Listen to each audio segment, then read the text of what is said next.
This is a project that is, or a conversation that's part of a larger project. I want to start out by acknowledging the American Anthropological Association to thank them for creating this virtual space for this conversation to unfold. So despite the fact that we're sitting in rooms far flung, we're teleporting our minds together to have this conversation, which is pretty incredible. So I just want to give a little bit of context for the larger project that this conversation is embedded within or part of.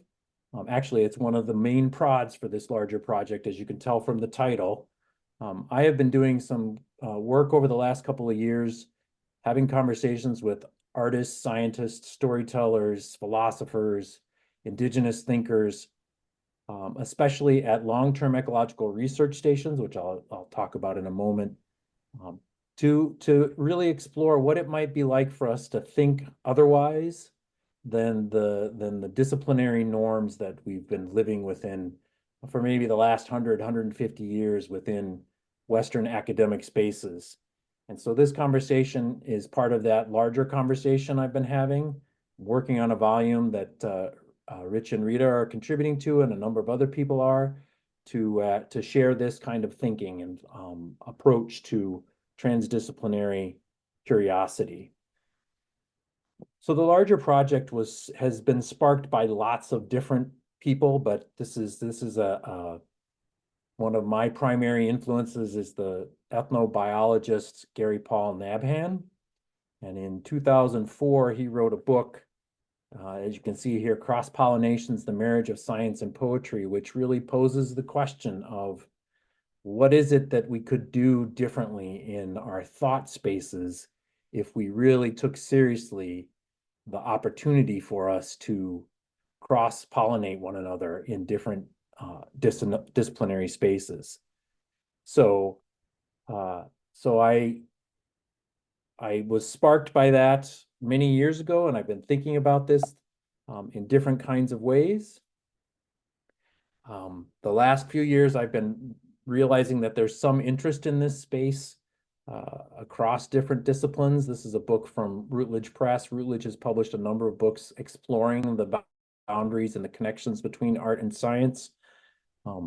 Here's a quotation. It's in the nature of research activities, as with artistic practice in general, that the close encounter and exchange with other knowledge traditions provides openings for mutual enrichment.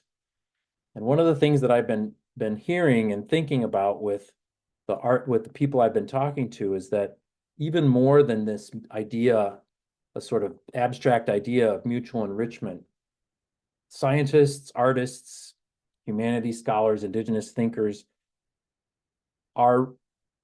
they're understanding that this close encounter is a necessary condition for meeting the combined epistemological, ontological, ecological, and political challenges of our time. So this is a conversation between an artist, a storyteller, an ecologist, and an anthropologist, is sort of an index towards an understanding that these conversations need to be happening, not just for the benefit of academic careers, artistic careers, but because the world is burning. We're in a space where we really need to be doing this kind of work together. So I just want to acknowledge that. Here I want to just share with you a little bit of the context of these conversations I've been having. I first met Rita and Rich through work that I've been doing at long-term ecological research stations throughout North America. This is a network of 27 different sites that have been embedded and engaged in the process of long-term ecological research. So on the scale of at least scores of years, but hopefully longer, looking at ecological systems. And some of these LTER sites have been incorporating the arts and humanities in their work increasingly over the past couple of decades. I feel like Rich and Rita are doing work that's really at the cutting edge. It's at the leading space for this kind of innovative thinking. So, but there is a larger context that it's emerging from. Just reference this piece by Nicole Klink, thinking about how we move from networks to mesh work. I like the idea of mesh work, and I'll probably use that term as we go through our conversation, but really attuning ourselves to transdisciplinary differences. How do we create new ways of thinking when we get into dialogue and conversation and thought work with people who have a variety of disciplinary backgrounds? So as I was doing that work, I encountered Rich and Rita's work. Rich started an organization that he calls Oika, and on Oika, there's a lot of work that's happening in the art science space. On the Oika website, Rich kind of lays out some ideas about how that work is unfolding, and sees it here as somewhat of a circular model, where a lot of the kind of work that happens in the art science space is really in the center of this circle is sort of basic visualization of science data by artists.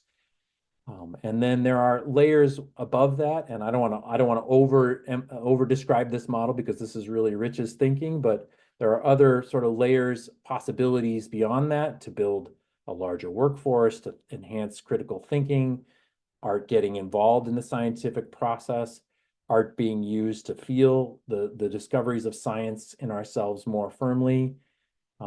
Maybe we'll take up the idea of the sublimation layer here, but what I see Rich and Rita doing is trying to get us to this outer circle, which is to move beyond sort of an instrumental model for art and science to work together, to get to something where we're actually experiencing ourselves as earth beings with multiple ways of understanding our space in the world. So I'm really excited to have this conversation.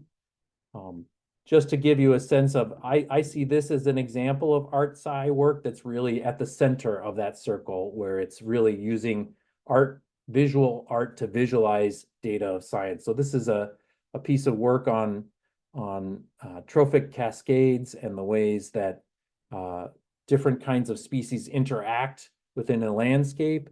And you can see that here the science is sort of paramount and the art is being used to illustrate some insights that science got us to. And that to me is one model.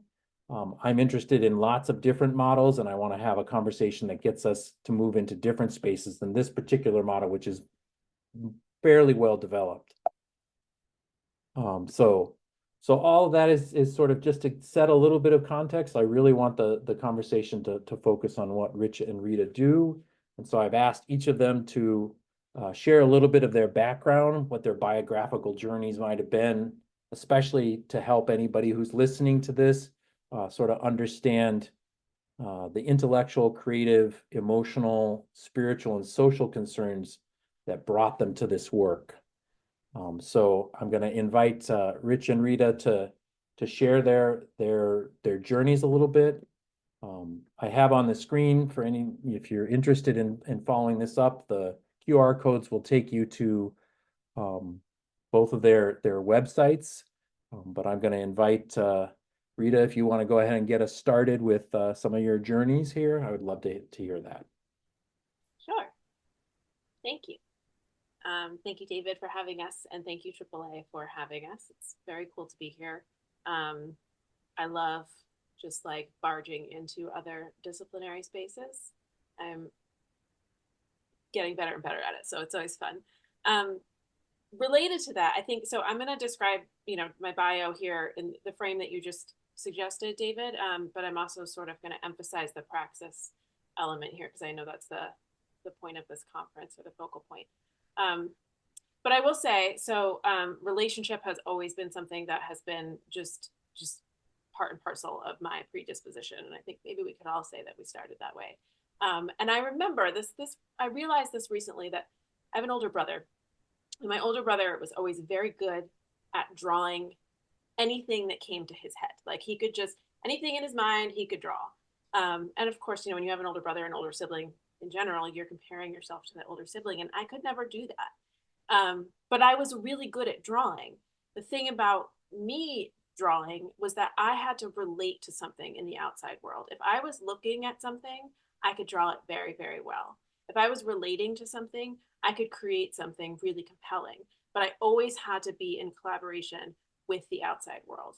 And it really occurred to me kind of fairly recently that I think that says a lot about my practice in general. So with that as sort of the underpinnings, I did kind of have a path that took me through more traditional, majors in, painting and drawing, and then my master's and et cetera, et cetera. Moved to Brooklyn, how to practice. And in that practice, what I was always doing was finding an intersection between what I felt were constructs of self, place, and time. And so creating that boundary that I really, and we could talk about this a little bit, but I really never totally felt myself. Like, to me, we're going to be using the word continuity a lot, but there was a real connection between self, place, and time, but creating a construct there and then finding myself at the intersection point. And so I would go to different places and pinpoint myself at the intersection of person, place, and time.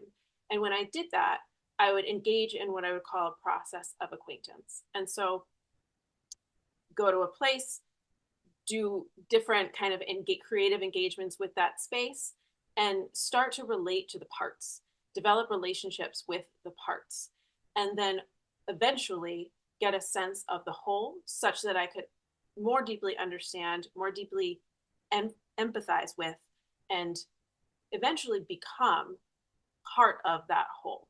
So there's this kind of trajectory of like going in and listening, going in and absorbing, going in and participating, and then going in and becoming, and very much kind of embodying. I mean, that's an overused term, but sort of embodying a sensorial understanding of the system such that I became the system, such that like when that then happened, the wisdom of the system was suddenly like in me, and I could operate as a being in the world, functioning with the wisdom that the system had like infused into me.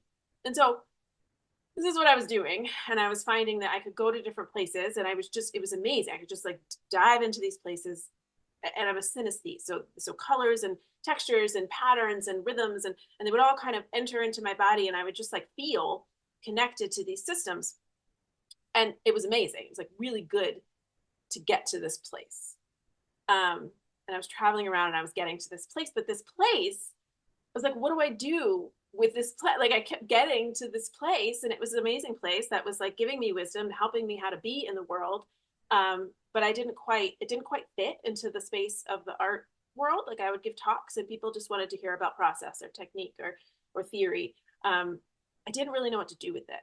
And so going back to the relational, I was like, well, maybe I need to relate outside of the art box a little bit. So I started thinking like I'm very much an interdisciplinary person. I started thinking like, okay, well, maybe I need to meet some other knowledge keepers. Like I'm learning the parts, but I'm only learning the parts in the way that I know how to learn the parts. And that's limited because I'm me. So I wanted to try to find others. And lo and behold, Rich showed up, and Rich found me. And what I first thought was that, oh, okay, here's a scientist. Like, he'll at least be able to show me the parts from the perspective of a scientist.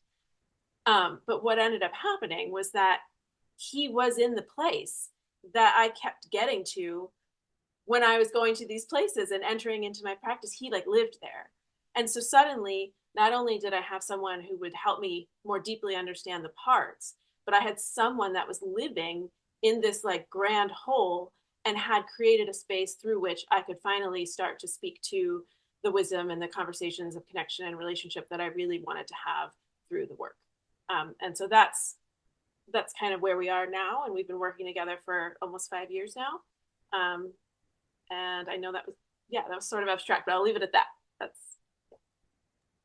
Great. Thank you so much for that introduction. I'll just advance the slide here. I did pull some of your language from your bio on your website, and thank you for picking up the idea of the synesthete. I'm curious about what that does for you and how that shapes things, and maybe that'll come up in conversation. So this is just a little more information about Rita. I'll invite Rich to go ahead and tell us a little bit about his journey to this work. Okay, I'm glad that you reminded me what my question was. I think the most important thing that, like, as I'm thinking about it, the most important facet of my formative matrix is the fact that I grew up kind of a wild child, relatively neglected, not in like a, not in like a formal neglect way, but just sort of left to my own devices as a kid, and to explore the neighborhood and to go out and get scraped up in the woods and get lost. And that just got to explore the woods and the swamps and the cranberry bogs and the bays of the coast of New England where I grew up. And that's really the most important formative part of my life. The other thing, I think, also just going way back, was just that I was labeled as having this like learning disability. And that label really had a major impact. I don't really talk about it much in my work, but that, they call it attention deficit, but what I've come to learn is that it's actually this surplus of attention, this ability to really have this attention coming in from all these different sources and just wanting to connect with all of it. And that doesn't really align with the priorities and agendas of like school. And so that really had a major impact on the way that I was received and thought of as a student. And so I didn't really do well in school growing up. And so that became a huge narrative, a defining kind of narrative, an identity thing, that I was this problem child. And I carried that, and played the part. And but one thing after another, spent a lot of time out exploring, adventuring, paying attention to the world, learning from it.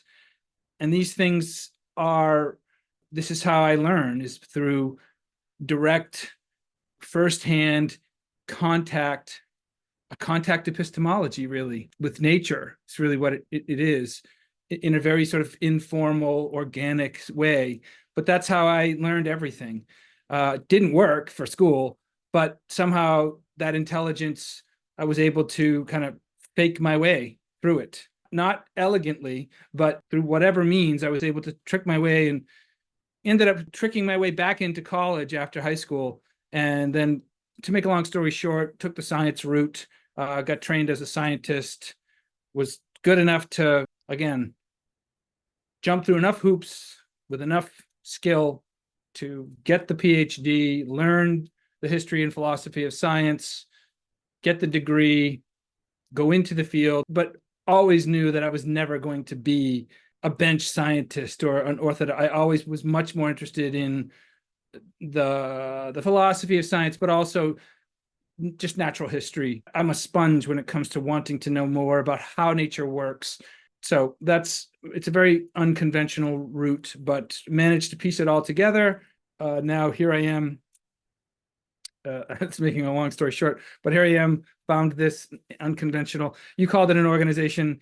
It's not really an organization. It's because it's not very organized, but it's managed to sustain and maintain itself as some kind of thing with enough passion, enough energy, enough goodwill of the people who come into it. And so yeah, that's Oika, which is based on I think pretty profound and interesting philosophy. I'm not sure if that was a coherent background, but that's what I got. Yeah, no, thanks. That was great. And I'll amend my comment. Maybe not an organization, maybe an organism. Right? Yeah, that's better. Yeah. I do want to ask you, so there were two, I wanted to ask you the question of the system whisperer as you describe yourself. What does that mean to be a system whisperer, and why is that something important at this moment in time? Well, that I can't tell you. And, I think that history that I just, sort of described, that notwithstanding, even with your intro that you started with, I could feel myself doing it. And what I heard was you say that we're all here with this miracle of technology, teleporting our minds. That's really important what you said, that we're here teleporting our minds, that our minds have this capacity, that our minds can have agency in this new way. That's what I'm hearing as a system whisperer. What I also heard you say was, what does it mean to, quote, think otherwise? That's a really powerful phrase, to think otherwise. And then I heard you say, in a different context, to take seriously. And then I heard those two phrases come together what does it mean? What would it mean to take seriously to think otherwise? This is what it means to be a systems whisperer. It's to hear. Whispering's about listening mostly. So what I listened to and what I heard was you say, what would it mean to take seriously to think otherwise? And so that's what I heard as a systems whisperer. But the other part of there's listening, which is part of whispering, but the other part of whispering is the actual whispering, which is to articulate something through language. And so that's what I just did, was I took what you said and refabricated it into something, something not dissimilar, but something emergent to what you said. To really, that's the project of Oika, is to really take seriously what it would mean to think differently. And so then, just to continue the systems whisperer thing, you said that you've been talking with artists, scientists, storytellers, and indigenous thinkers, right? Well, what if we took that phrase, that list, and what if all of those, the artist, the scientist, the storyteller, and the indigenous thinker, were all in one human being? Mm-hmm. That's what the new thinking would be. So if we took seriously what it would mean to think otherwise and asked what would that thinking be like, what if it were like the amalgamation of what it would be to think like all of those humans in one human, in every human? This is what I think it is to be a systems whisperer. And then you asked just now, in the context of our time, and earlier you said the world is on fire. Well, that's the context in which we need, what does it mean to be a systems whisperer in our time, in a time when the world is on fire? So I guess that's what it means to be. It's to just listen to the world and what it's saying and what it's crying for, and try to absorb it, digest it, and then recapitulate it in some way that can be made accessible again, so that we can develop from that, so that we can mature, that we can thrive again. So that's what I think it means to be a systems whisperer. Absolutely. Wow. This is great. That's a great articulation. Rita, you have something to say? Well, yeah, I just want to maybe add to the skills of the system whisperer here, because Rich finds himself often whispering amongst different systems. And so there's an element, of course, all systems are connected, and we'll get to the continuity part, but there is an element, I think, and Rich, correct me if I'm wrong, but I see you do it all the time, where you're weaving two systems together. You're bringing fluency of one system into another system and trying to kind of very gently, very elegantly weave them back together. No, you don't see this? I don't see anything elegant or fluent. I just don't. It feels like stumbling, and it just feels like a giant mistake all the time. Well, fine. But I would just say, I guess my point is just that, like, when he hops from system to system, and the sort, what I was describing, like absorbing the system, you start to kind of become the system, and so you learn how to speak to it. And so when he does that, but then he's also bringing in, we'll get to concrete examples of this, I think, which is going to be better, especially with the Nantucket project, where you start to kind of infuse one system into another such that you can repair the discontinuity.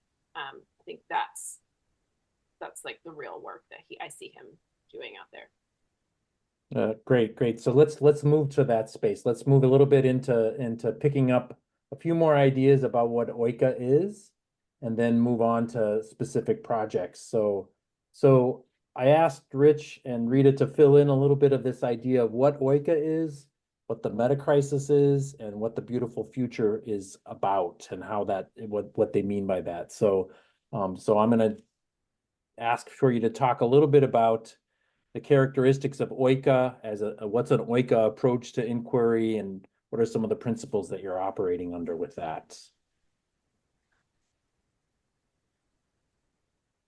Do you want to take a stab at that, Reet? No, I want you to do it. I'm happy to do that. Basically, Oika, and I've been at this for a long time, so I've spent a lot of time trying to refine and kind of whittle away the excess, to just trim the fat from it and get right down to what's really important about it. And there's basically three principles, and they're big words, but let's just try. Ontological continuity. Ontological means reality, and continuity means it's continuous. So what that's saying is that reality is continuous. And I've studied the cosmic story. the history of the universe. And when you study this in detail, you realize that it is a story of continuity, that there are no ontological breaks in the story of the cosmos as science reveals it. Okay. And you might question, well, what about all the other stories, the mythic stories, the spiritual dimensions, the religious mythologies? Well, those are all part of it too. Those aren't outside of the scientific reach. They're all part of it, actually. When you actually look at the way, anyway, the point is that science has revealed this incredible continuous story of which we are inextricable from. That's what ontological continuity means. And when you understand that, and when you actually establish it as part of your identity, when you feel that continuity, when you become inextricable from that continuity, you know it. And you can also know when it's not present in someone else's worldview or someone else in another paradigm. You can see where it's missing. This is something that Earthling theory, this is my one claim to fame, is or infamy, is this Earthling theory. When you look at the way that the Earth has endowed upon us all of our intelligence, it's because of our unique lineage through every single one of its habitats. Every one of those habitats has actually endowed us with some capacity, some unit of intelligence. That's what makes us human. We're deeply Earthlings. 2 is ecological dynamics, meaning everything springs from relationships. And this goes all the way back to the beginning of the universe. You see it in the earliest light of the universe, that there's different temperatures. When there's different temperatures, there's the capacity to relate. It's written into the DNA of the cosmos that everything springs from relationship. That's what ecology is. It's the study of relationships. And whenever those relationships are right, as opposed to wrong, creativity happens. You can learn to feel that. You can learn to sense that. And I call it the creative life force. When relationship is right, the creative life force is palpable, and that's how you know you're in right relationship. The creative life force is present. And 3, this new field of enactive neuroscience. We used to think that consciousness, thought, the thing, when you said that when we're teleporting our minds, I immediately thought of enactive neuroscience. What we think of as thought, the narratives where the narrative of the self plays out. It plays out in thought. Well, thought, it turns out, is not ours alone. If you look at Earthling theory, you realize that thought comes from the relationship between the organism and the world.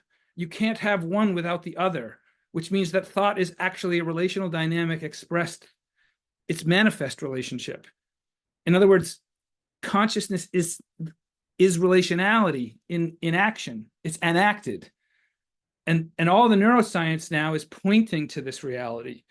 Anyway, the point is just that once you know this and feel this, when thought itself, the identity narrative, the little voice inside our head, as it runs, when you realize that that little voice is the manifestation of this enacted thought, you realize just how entangled you are. You feel this deep sense of belonging, this inextricable belonging to the world.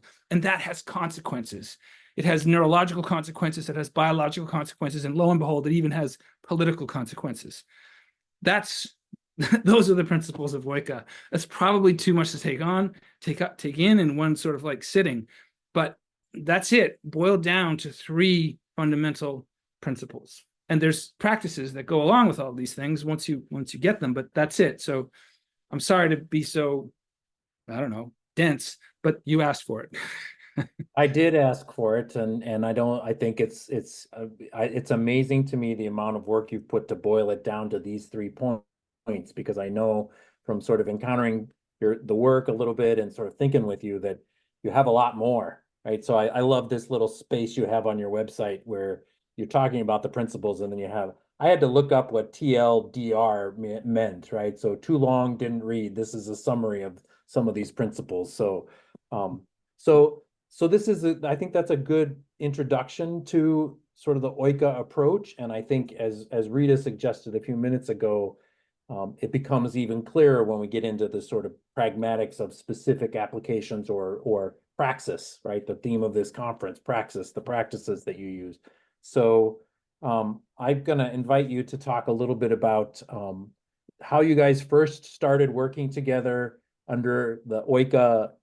I don't know if it's a framework, mantle, conception, approach, comportment, and And I know that you started out doing that work at Hubbard Brook, which is one of the long-term ecological research sites that's how I encountered your work. Would you be willing to sort of talk about how you started that collaboration together there? Yeah, I guess I'm up. Gosh, it's been a while since we talked about this. I'm trying to remember now. I mean, as I said earlier, we met, Rich found me. Who gets a call? I got a call. I got like a cold call from an ecologist. And I was like, I remember like, I was like, I'm gonna call this guy back. Like, like, I don't know. It was just so strange. And it was strange enough that I had to pay attention. Like it was so, so odd that I couldn't ignore it. And then he's talking about things and I just kept kind of following because I was just curious. Like I said, I was in a space where I was looking for other knowledge keepers anyway. And he kept kind of dangling, like he would talk science, but then he would throw like consciousness in there somehow. And it was like, wait, what? So I just kind of had to figure out like who this guy was and what he was about. And at the same time, I was trying to I had been going to residencies and making bodies of work about those places. But then you go and you make the work and then you leave and then nobody cares that you made work about a place. And so I wanted to go to a place where other people cared about that place. And so I was looking for a field station to do that because I had heard that there were some field stations that would welcome artists in. And so through a series of events, we got ourselves this opportunity to come into Hubbard Brook Experimental Forest. And so in the fall of 2021, that's when we started there. And it was really like at that point we had been, our relationship was kind of developing over the phone for like a year or two. But I remember like I really don't know him very well. And we spent like 2 weeks there. And I got to watch what he does and he got to watch what I do. And then we would go just like all afternoon, we would go out into the forest together. And when you walk and you're like, just exactly what we were just saying, like it was a collaboration, like we talked about it. It was a collaboration between myself and Rich and the forest. Like the forest was the third collaborator. And that was really important. And it was also kind of a no-brainer to both of us because independently we had both developed these practices where we were collaborating with the world all the time. In fact, we were of it and as it. And so it was really it was a non-issue. But as we started walking through the forest and spending all this time together, process of acquaintance, relational, enactive neuroscience, like everything just starts continuity, like it's all just kind of bleeding, meshing like together. And then the job becomes, okay, how do we read the system? Like what's happening? What are the patterns? What's coming? What is the wisdom that's coming out of this thing that we're doing together? And so that's kind of the overview. But wisdom did come out and outcomes came out and exhibitions came out and talks came out. And so it's still ongoing. Like we're able to go to Hubbard Brook kind of whenever. And so we go and we do these baseline checks and there's always conversation and there's always work. And the forest is always like teaching us something and just kind of giving us, it's amazing how it knows when to kind of level up. It's very generous in that way. And it's like a good parent in that way. So that's what, I mean, Rich, you can maybe dive in with some details here, but that's essentially what extending ecology is. And the premise was that we were going to go into the forest, immerse ourselves in the forest, become forest, and then try to extend the ecology, the ecological intelligence of the forest into other spaces. And so for the past 4 years, that's what we've been doing with a variety of exhibitions and talks and workshops, etc. Rich, before you weigh in here, can I probe a little bit of something that you said, Rita?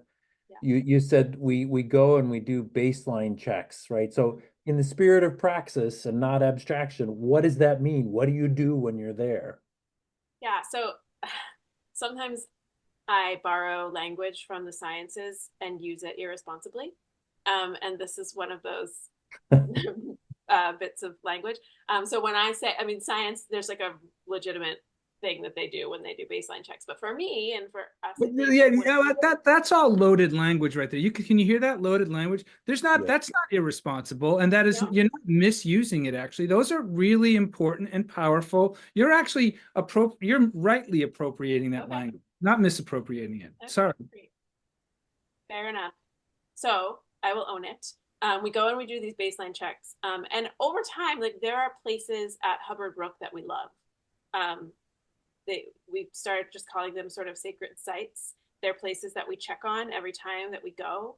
And so there's like, and we have like pet names. We have the Giggle, or the Mossy Catwalk, or Watershed 9, the Bog.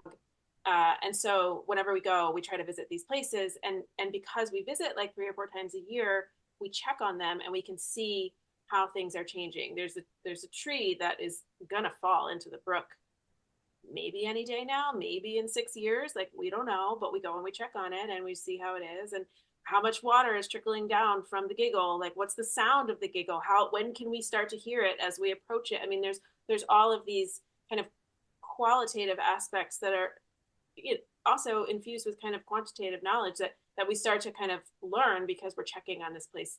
And it's not just physical, because we start to remember like, oh, we had last time we were here, we had this conversation. Now we're here.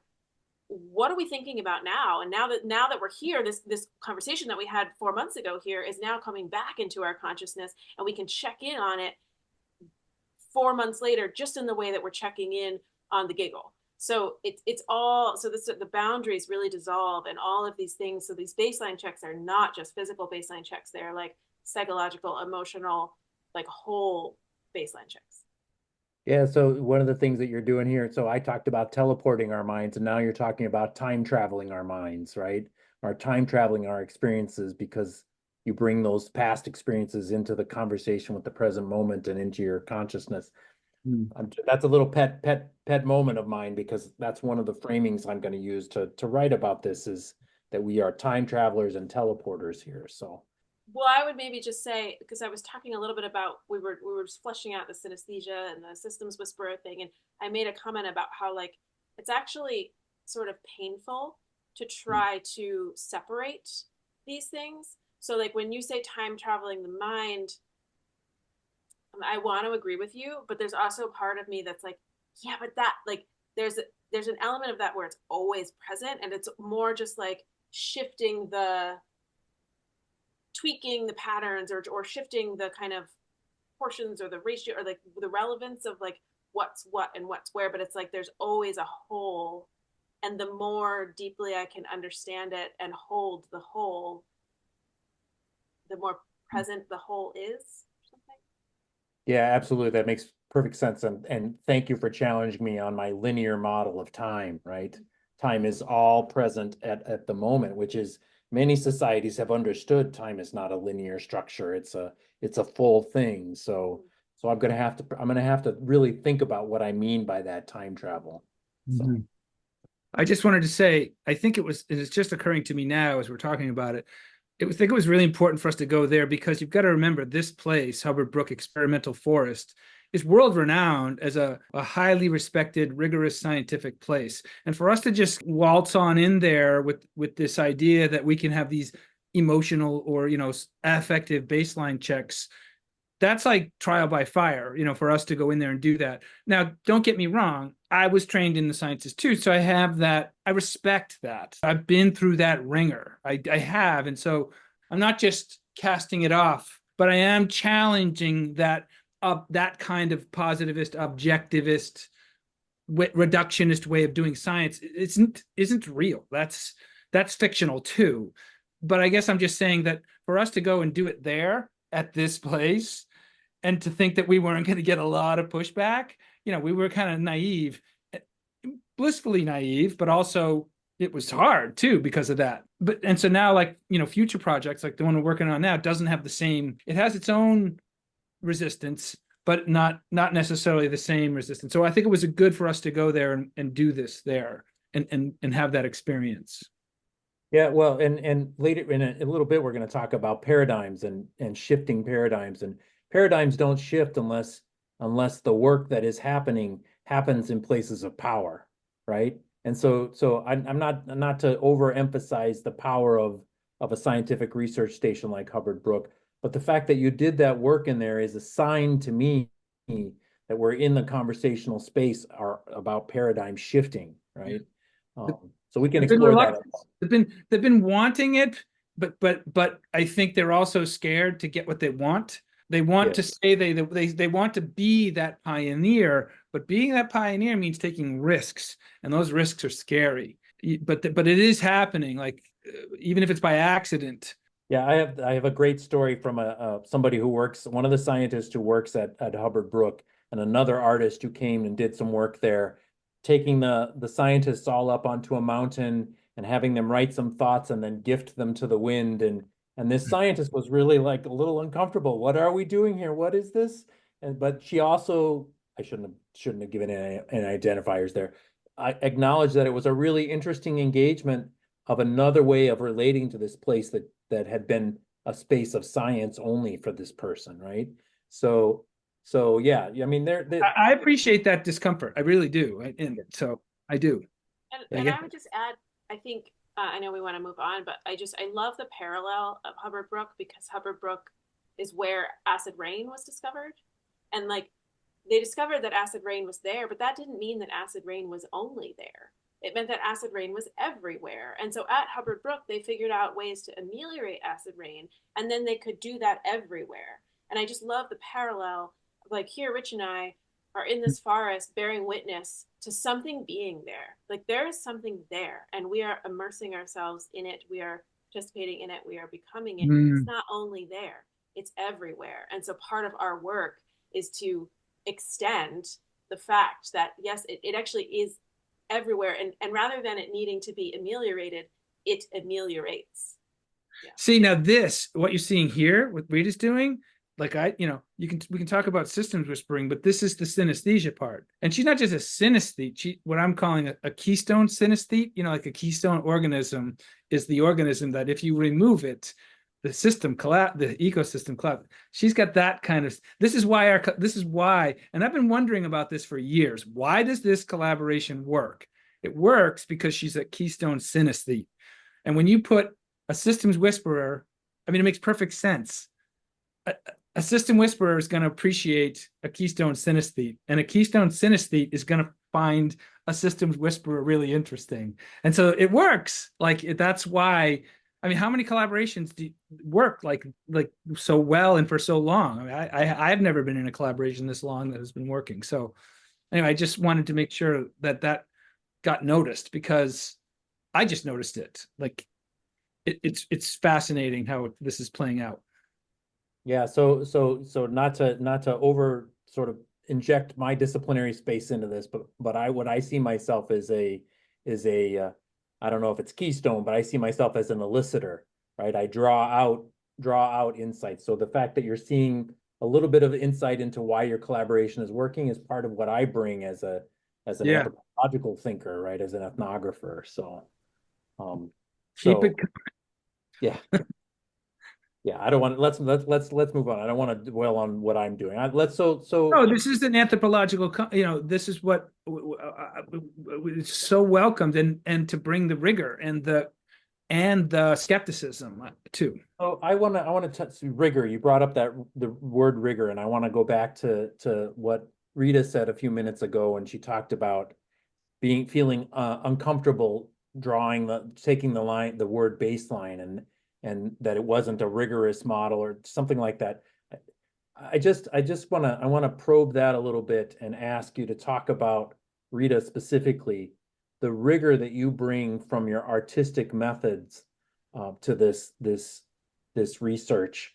The work that you do, especially around the way you take abstraction as a tool, feels very rigorous to me, and it's a conversation I've had with some of the other scientists I've talked to. I think you've got a really interesting model of rigor in that space. If you could talk to that, that's a little bit of a side tangent, but I would love to hear any thoughts you might have. Sure. Thank you for the question. And I'm always like, I love talking about it, but I also don't want to go down too far deep into the whole of like process. But I do think that everything that I visualize through material, I also see Rich doing through his own practice. So I will describe what I do, but part of what I hope I do is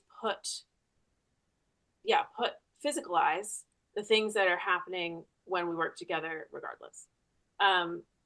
But depending on the location, I use different processes to kind of gather data, visual data. And it's visual data, it becomes visual data, but the data that I'm gathering is multi-sensory, right? So although the output is visual, I could be capturing a color or a smell, the wind, feeling that I'm feeling, any part of the phenomenology of the space, I could be capturing visually. And so like in that sense, I describe myself as a sensor. And like I said, I see Rich doing this too. Like as we walk through, we are absorbing in this way. I've just figured out a way to kind of channel it through me into something physical so that people can see it and so that I can then play with the data and actually make something. And so, you know, I will use, again, back to having to use the world as like a collaborator. I'll trace shadows or grab, you know, gestures. I'll play with the wind. I'll play with the water. I'll play like creating different conditions where I can get colors, gestures, textures, shapes that I can then take back to the studio and work with. But those are ways to capture a moment in time, the phenomenology of a moment in time. And then I take that back to my studio, and it's just a way. Why are you shaking your head? It's a way to, it's a way to grab it and kind of bring it back to the studio with me, but it's also in me. Like it's in me, it's in him. Like it's not, it's really, it's a byproduct, but it's not the whole thing, but as a way to sort of translate it or transmit it to others, I try to put it into this form. And I think the other thing that I'll say that's really important is that it's always alive. So as opposed to other data that's sort of frozen in the time when it was taken, I always give myself, it's more than creative license because it's just active participation. It's, you know, I'll bring it back to the studio, but in the meantime, I'm like on the phone with Rich while playing with the pieces, while thinking about, you know, I'm over, my head is in the bog, you know, and it's, and I'm playing. And so I'm changing the data all the time, but I'm not changing the data. I'm just taking constant data, like it's constant sensing of the data. So the data is always alive. Yeah, and I think so that is a really important element because it shows how the relationship, the collaboration, the participation is always present and is always adapting to, you know, if we're going to exist in a linear time space, it's always adapting to that intersection of person, place, time. But that intersection is always moving and or never moves at all. So yeah, well, so what I just offer a language idea, right, around it. You said you're not changing the data. What I hear in what you're describing there is that, to borrow the language from science again, you're calibrating the sensor constantly, right? You're calibrating it so that you actually perceive accurately what the sensor has received. Right? Yes, and there's ways like this ties into now what Rich starts talking when he talks about like neuroscience and priors and like Bayesian brain, all these things. If I feel that I'm not being surprised, that means that something has become static, and there's some part of my sensor is broken, like that I need to go in and fix something. Yeah, go ahead, Rich. I just have to say this. If you're going to ask Rita about her rigor, you should ask me because I see it. I witness, and I know rigor when I see it. I know she does too, but in terms of like science and I see the rigor that she employs. I just love that you're starting to talk now about the discoveries and the surprises. There's a real, do you have any imagery of her in the water with the eelgrass? I'm not sure if that, there's right there. There's the buoy, we have that's our technological sensor. And then that's very same day that we deployed that buoy, I deployed that artist as another sensor. But to put her out there, I mean, she's doing really rigorous science that takes just as much effort and time and data collection and analysis and sitting with the data. And she's doing it holistically. She's not doing it reductively. She's doing it phenomenologically. And, and I'm there to kind of just give her some terminology, some language, some conceptual stuff, but it's holistic science. You might even call it indigenous science because she's really out there in it, immersed in it, like I was as a kid. Because I know I've spent a lot of time with eelgrass too. And so to see her doing that And then lo and behold, this thing happens where she's out there with it, drawing, and suddenly she becomes the eel. This thing that happens just seamlessly, she becomes the eelgrass. And the drawing now happens that the artist has become the subject. The subject is creating the art. That's what's happening here. Like this boundary has become dissolved. Those little dotted lines on the framework, that's what they depict, is this permeable boundary now between the and all this is happening. So I guess I'm just saying, like, we can see this happening. That's Oika happening. That's what you're seeing there. So explain to me, or explain a little bit more, either you or Rita, what it meant or what it means for Rita to become the eelgrass. I was trying to tee Rich up to start talking about priors and neuroscience, and now I'm just embarrassed that we're talking about me. But I'm gonna still try to like volley it over. So essentially, so Rich didn't just deploy me, right? Like, he set up the conditions. He's the whisperer, so he creates these circumstances and then kind of lets it happen. And so I went out there, and at different, I was able to draw at different levels. So I went in a couple times, and the last time I went in, he put weights on me so that I could get to the very bottom of the sea floor. But what ended up happening, that a nor'easter had just happened, and so we couldn't get where we wanted to go. It was just too dangerous, and so we ended up going kind of close to the shoreline. And so when I sunk all the way down to the sea floor, there was actually no eelgrass for me to draw. And so I'm thinking, I remember I'm cold. I'm like, I don't like water. Like Nantucket I love the forests of New Hampshire. But part of my practice is like always staying in this kind of comfortable discomfort or whatever. And so I love this, but here I am in the water, not loving the water, trying to figure out, like, shoot, I got to get some data. How do I make this good? There's no eelgrass. This got to mean something. This has got to be something. So I'm adapting and trying to figure it out. And what I ended up doing was holding the clipboard with the paper on it. It's like a waterproof paper. Holding my hand with the oil pastel still, as opposed to prior to that, I was drawing, responding to the eelgrass movement. But because there was no eelgrass, I held my hand still and let the clipboard move with the water. And so suddenly I realized that, like, I was the eelgrass drawing a self-portrait, essentially, because I was suddenly allowing myself to move with the water as opposed to drawing the eelgrass as it was moving with the water. Anyway, so that's how that happened. But I think, like, what I would like to talk about is how this practice of always kind of staying in the discomfort, this like beautiful discomfort, this discomfort that kind of creates this surprise, is something that permeates not just my visual practice, but like what we do, and how doing that allows us to start to translate back into the old, the current paradigm. I don't know, Rich, if you wanted to kind of take that on. That's what distinguishes what we're doing from ArtSci, is that, we're trying to develop that in the context of the metacrisis, that so much of what ails us, so much of what has become existential and problematic, and there's plenty of suffering to go around. We're not saying we're going to create a utopia, but that so much of there's so much excess suffering that what we're doing is just an attempt to kind of alleviate some of that by reconnecting to these bigger intelligences, especially in this moment when quote unquote technological intelligence, which it isn't. Once you understand what deep intelligence is, you realize that what we're calling artificial intelligence isn't.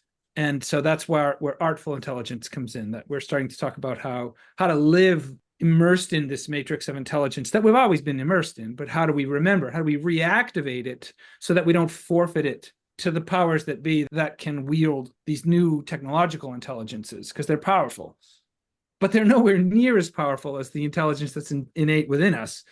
But we've just sort of lost touch with that intelligence. And unless we reactivate it, we risk forfeiting it altogether. Yeah, great. So, I think maybe it feels like overdwelling on that particular moment of becoming the eelgrass, but what I hear you saying, Rich, and you, Rita, saying is there's a process of attunement to natural intelligence that it actually happens in the grip and the grit of being in the place in an embodied, mindful way, right? And that's part of the project here, or part of the re-engagement that you say. It's an attunement Yeah. to the kind of intelligence that has basically, as you said, the continuity has been the continuity of life since the beginning, and we're just remembering and reattuning to that. Or Yeah.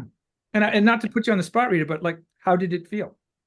I mean, how would you describe, well, right, I mean, I was just thinking about how, like what I was saying about the forest kind of being a really good parent, like the harbor was too, because it didn't take me down there until I was ready, and it didn't give me that challenge until I was ready. Like I had to I studied the eelgrass at different levels, and then suddenly it was like, well, you're up, like your turn now, you go be it. And then what it did, I mean, I was very cold and it wasn't like the most fun, but in these little cracks of moments where I could just be like, and the drawing itself mirrors, there's a sensitivity, there's a beauty, there's just a presence that those drawings that I made at the seafloor have, that carry then into, and this is what I mean when I say like if I could be so lucky to somehow visualize the process, the Oika process writ large, like that's what I want my work to do, because it is about sinking into this attunement, becoming sensitive enough such that we can then, this is what I meant before when I was talking about Rich as the systems whisperer, going and weaving together different systems. He is heavily attuned to the qualitative relationships here that we're describing that I just had. And then he goes into these spaces of the Nantucket community and tries to translate and whisper that wisdom into the dynamics that are happening there. No, let me just ask you real, I know we're running out short on time, but let me just ask you real quickly this question, Rita. How would you describe the difference, or if there is any, between your relationship to eelgrass, say in March of this year and right now? I mean, it's like it's total. I mean, I had no relationship to eelgrass, right? I mean, I went out last summer, but like prior to ever going out to see the eelgrass, I had no relationship to eelgrass. I don't, like I said, I don't really like the beach. I don't really like the ocean. It's not my cup of tea. And now when we say eelgrass, and now I love it. Like now I have this like total, and so Rich, you should talk about, the buoy and the data, but like we've been getting these alarms on our phone when the buoy, when the data, the sensor picks up certain quantitative elements, but it's because I don't care. I mean, I like math, but I was never a science person. I'm not a science person. And so for me to care what the nitrate is and what the chlorophyll is on my phone. But the key metric is love. I love eelgrass. Like, can we get people to, because if we can get people to love eelgrass, they'll reconsider everything else. The metrics then become relevant once you love the eelgrass. And that's really what this is about. That's what Oika is about. It's about falling back in love with the world. And that's having your horse in front of your cart. Because right now, what we're doing now is we obsess over the metrics. That's cart in front of the horse. Falling in love with the eelgrass is horse in front of the cart. Well, yeah, and I think it's just like from world to body to mind, like if we're only trying to convince at the level of mind, I mean, we know this, it just doesn't work. And so when I go develop a relationship with the eelgrass, suddenly I care in a very visceral way. Yeah, in a way embodied and minded way. Yeah, like in a way that makes me want to go make the eelgrass proud in my life. Like okay, so we jumped in and I would like to sort of step back just a little bit to the frame. So you moved from Hubbard Brook, which was a isolated sort of wilderness area, more or less, to a populated area, a water-based area. There's a community of people, various communities of creatures. Talk a little bit about that move and how that happened, but really why that's an important next step for Oika. Well, out here there's a culture. There's a culture that's enmeshed with the quote unquote problem of, that they're trying to solve. The problem is the nutrient loads in the harbor, which is directly linked to the culture that's on the mainland. It's different than Hubbard Brook. Hubbard Brook is a very sort of isolated scientific community. If there's a culture around it, it's a scientific culture. And so we had to navigate that. In Nantucket, the opportunity is amazing because it's an offshore island, which means it's really not subject to mainland effects. That means, if you live on Long Island Sound and some farmer, spills a whole bunch of fertilizer up in the Connecticut River, that's going to affect Long Island Sound. And there's nothing the people on Long Island Sound can do about it. It's a different municipality. They don't even know what happened. They just have to suffer the consequences. If something happens on Nantucket, it stays on Nantucket. There's that whole thing about, we're all 6 degrees of separation from Kevin Bacon. Well, everybody on Nantucket is 1 degree of separation from Nantucket Harbor. That means if there's a problem, it's our problem and we can solve it. That's an amazing opportunity, but it requires that we communicate something culturally. I'm going to boil that all down to one thing. We need the people on this island to fall in love with the eelgrass. And so that is a cultural communication issue. We can do it. We have the resources to put buoys to collect tons and tons of data, and we can crunch it with AI. And we can, we got plenty of people to do the conservation and the restoration, and we can get people out there planting it. We got scallop fishermen who are really concerned about it. All the pieces are in place, but unless we get the homeowners and the wash ashores and the summer people and the golf courses we need to culturally communicate to people that the eelgrass and it's worth falling in love with. So if we can get people to fall in love with the eelgrass, like I did and like Rita did, then that's the issue out here on Nantucket culturally. Why eel? For those of us who grew up landlocked, why eelgrass? Why is eelgrass the focus here? Because it's a keystone species. It's a great indicator of ecosystem health. Plus, it's a mitigator of ocean acidification. So as climate changes, the global ocean is going to get more acidic. If we have a harbor out here that has eelgrass that's shallow with a lot of water moving through it, that eelgrass is going to be able to pull carbon and also raise the pH, which means make it less acidic. That means it's going to be literally a safe harbor for calcareous organisms. So that means if the eelgrass is healthy, it's going to raise the pH, lower the acidity, and create a safe harbor for lots of different organisms, plus sustain the economic viability of the scallop harvest. Plus, it's just beautiful. I mean, forget about the economic viability, it's just an incredible place to be. And if you go out there, you can see the effects. I mean, you can just see that we have this mainland mentality on this tiny island. That's the problem. You can see the macroalgae that's out competing the eelgrass. That's why the place we went with Rita, there was no eelgrass. There should be eelgrass there, but that's why there wasn't. So it's, but we just need, it's a mentality thing. That's the answer. Great. So yes, okay. So I get that. You said so easily you tossed away, forget about the economics, but of course, economics are the dominant paradigm for how we organize society right now. And what I hear in your work is there's a challenge to that, in that economics is not isolated from all these other, from the epistemological, the ontological, all of those other paradigms are relevant here, right? Well, the root word of economy Right. is the same root of the word eco as in ecology, which is the Greek word oikos, which is what oika is. So oika, we have this thing called oikonomics, where we actually link. This is the linchpin of a lot of this. We link the quantitative data that the buoy is collecting, and we link that ecological data to the economic value of Rita's art. And then we bring that to the culture to communicate. So we're not dismissing the economics. In fact, we're recoupling the ecologic health to the economic wealth through this whole process. That's what Oika does. Does that make sense? We recouple those two ecos because they come from the same root. Home. Oiko means home. So yeah. So I see that, and I know. So for anybody listening, on the Oika Nantucket website, there's a interactive device where you can look at the data that's coming in from the buoy, and then it correlates to the art price that you're talking about. I can't say that I fully understand what's going on there, but I think I'm very curious about it. And I want to spend more time thinking about that. We don't have to go down that rabbit hole at this particular moment, but I think that's a really interesting move to actualize the full holistic idea of what oikonomics or oikos is, right? So Sure. I didn't mean to dismiss it.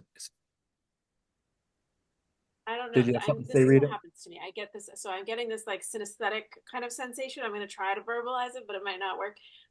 But like, I just want to point to what Rich is doing here, because he's saying it all very coherently in a way that's sort of matter of fact. But like, if you were to imagine the entire Nantucket community, the amalgamation of that as like one big sensor, what he has picked up on is that it's not calibrated. The calibration is off, right? Like it is too much. I don't know calibration language, but it's like too calibrated towards this sort of quantitative data element, and there's not enough of the the ecological or the economic connection or the qualitative connection. And so it's not about discounting, as he just said, like we're using the buoy data. It's not about discounting the science or the research. That's all really important.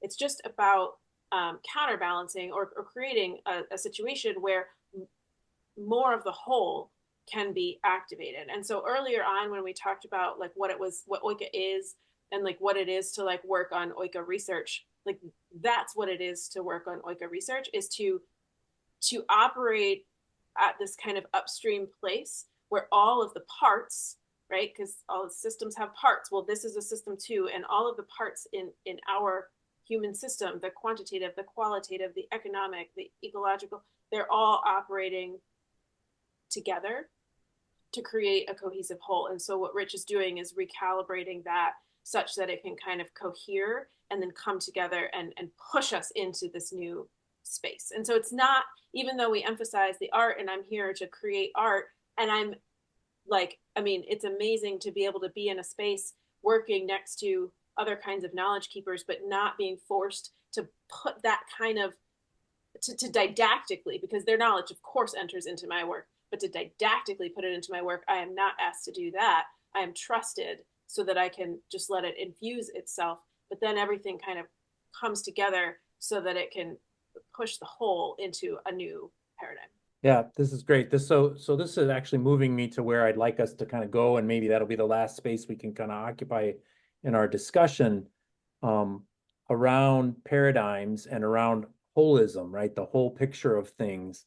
I'll just kind of briefly run through a couple of slides here to emphasize that the conversation that we're having is actually in conversation with some of what I think is present in my discipline in anthropology, has been for a long time. I mean, the principle of holism and sort of seeing all those interconnections is something that anthropology aspires to.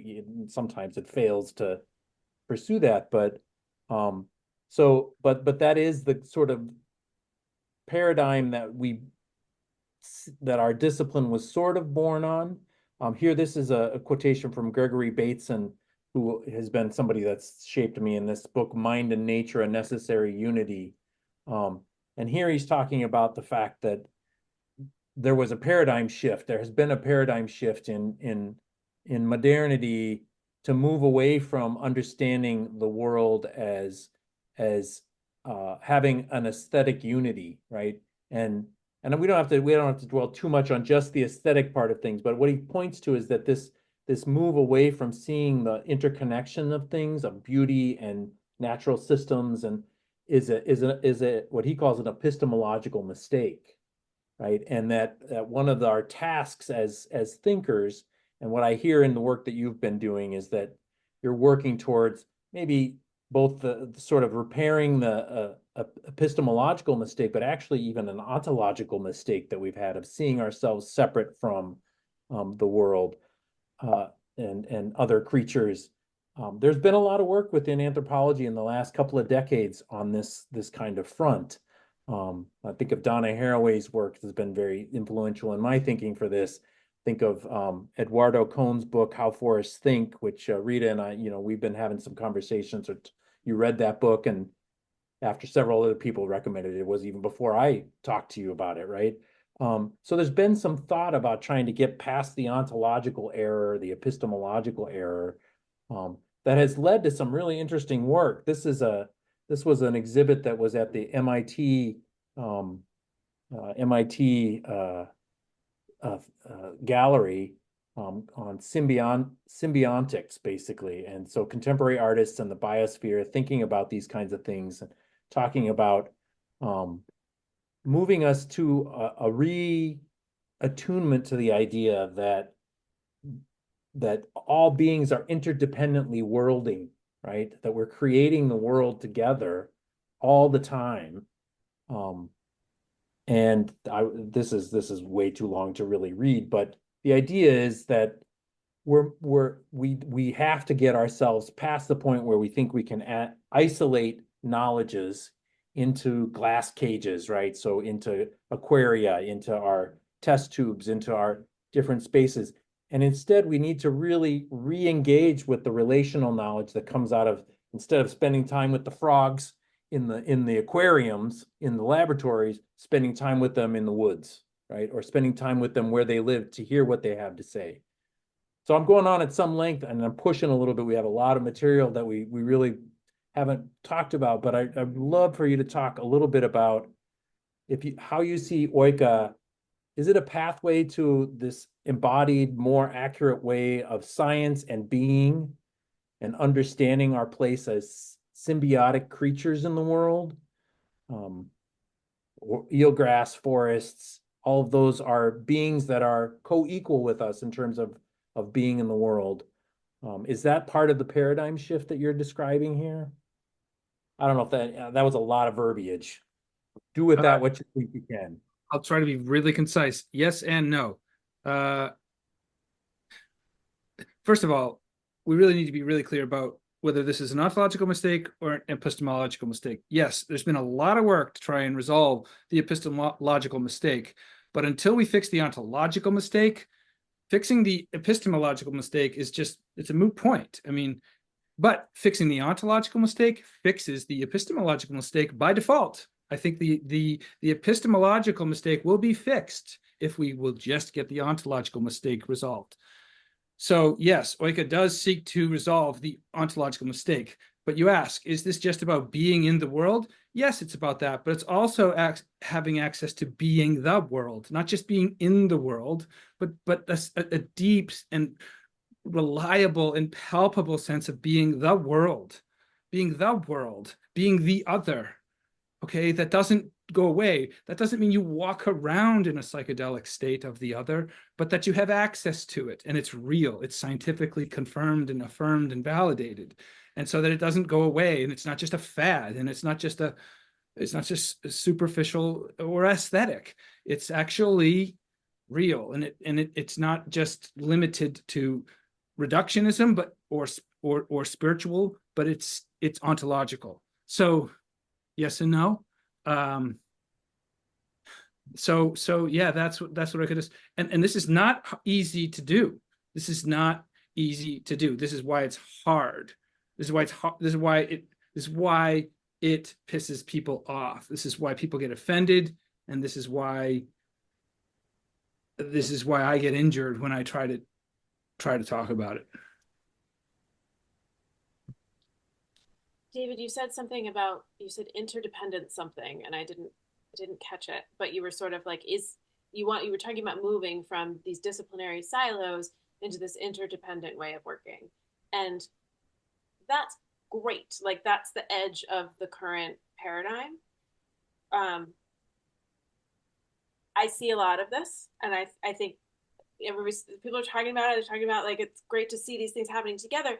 But what I'm waiting for, and what we do, is when you kind of forget at all that was ever a thing, and you're able to just work together. Like, and I can say it like because that's how Rich and I, like, we started off under the guise of like he was the scientist and I was the artist, and we were going to work with the forest, and like after a while that just that shed away, and we were just two people who love the wood, like who love immersing ourselves in the world.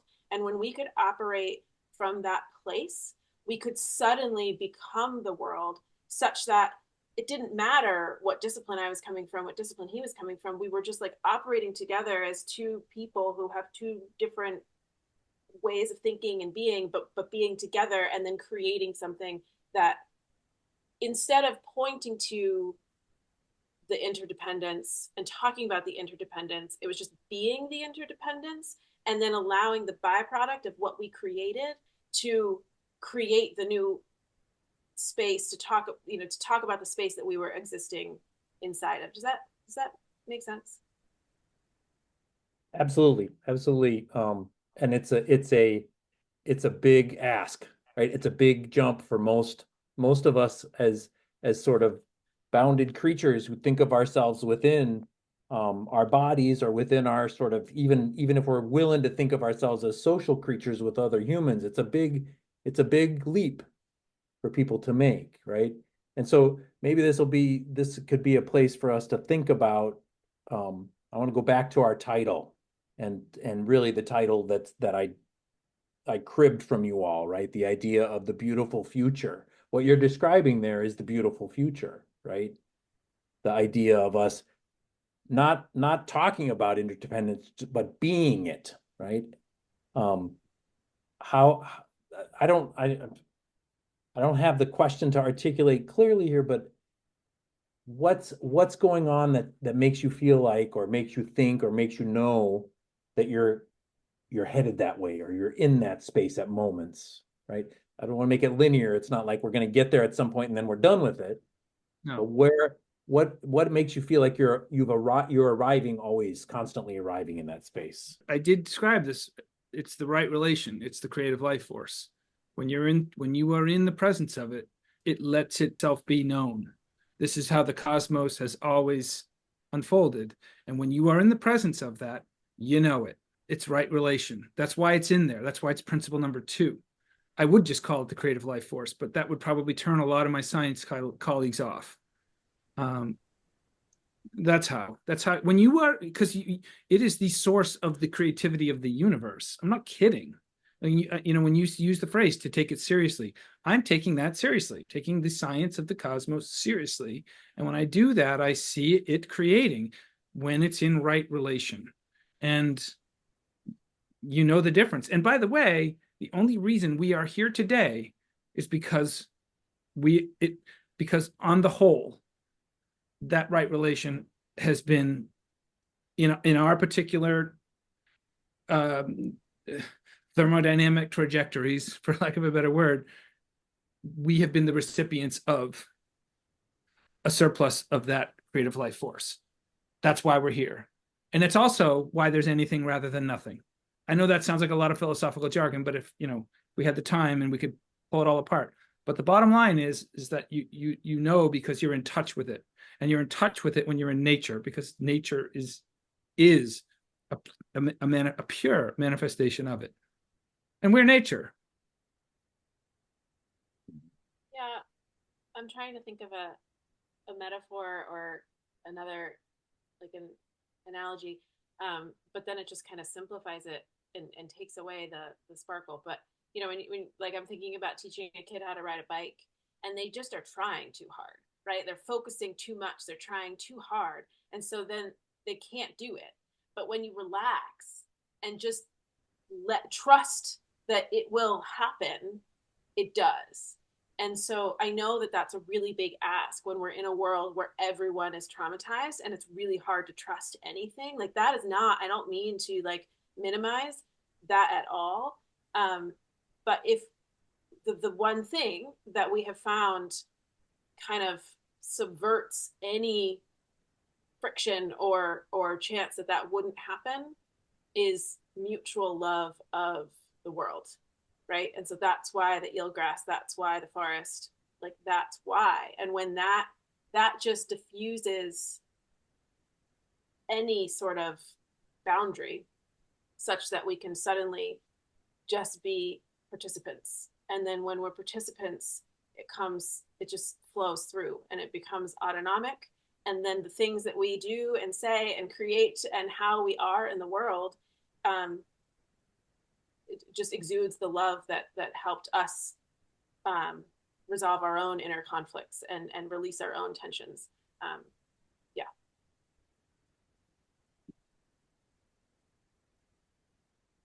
Wow, so much. I mean, obviously, this is an ongoing conversation that we're immersed in. We're going to take the time, Rich and Rita and I, to unpack more of that philosophy. We are unfortunately coming to the end of what we have for time right now. I just want to take us back to kind of where we started, which is that this is a space of creating a different kind of model than what is sort of a norm around art science collaborations, right? Instead of the idea of it sort of being like two children in parallel play next to each other, and oh, isn't that cute and that's sweet, that it's actually again, Rich, thank you for picking up on the idea of seriousness. It's a serious engagement of understanding the way that we are in relationality, humans enmeshed with the rest of natural intelligence, the meshwork of life, really understanding the human place within that meshwork to understand what our agency is and isn't, as compared to any other kind of agency. I'm babbling a little bit to try to lead us to what we might have about for wrap-up thoughts here. Any final thoughts that we might offer for our listeners and for our next steps of conversation. So we have about 2 or 3 minutes left before I don't know if the Zoom's going to cut us off, but final thoughts. I suppose I would just ask you, can you see, because the idea here was that, do you see that there's a utility to all this? Because you've got some insight on what we're up to here. Do you see utility in not only in the praxis for anthropology, but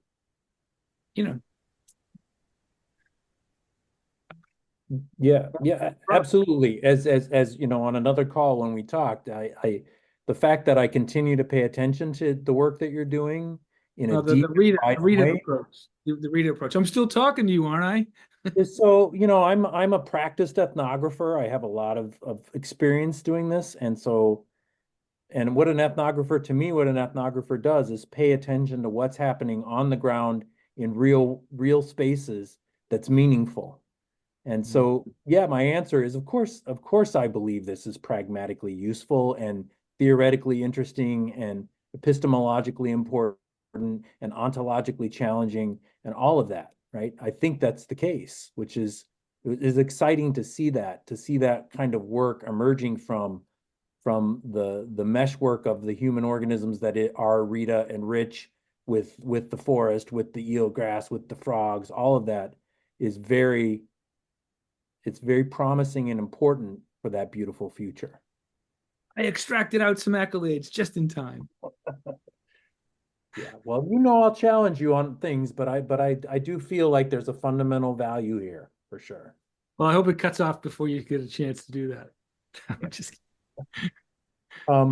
yeah, so we are literally at 5:45. I have no idea if we're going to get cut off. And I don't know if there's any audience members who might have a question to put in the chat. If you do, and if we don't get cut off, we could try to address them. We've talked a lot for the last hour and a half, so I'm excited to keep up the conversation. Thank you so much, David. We really appreciate you. Thank you to both of you for taking the time for this, and so thank you for those of you who were able to join us, and look for Oika.com or Rita Leduc, LEDUC.com. You'll find both of their work. Also, these QR codes will take you to further information and opportunities to connect with us. So if anything that you heard resonates with you, please reach out and talk to us. Thank you so much. Yeah, thank you.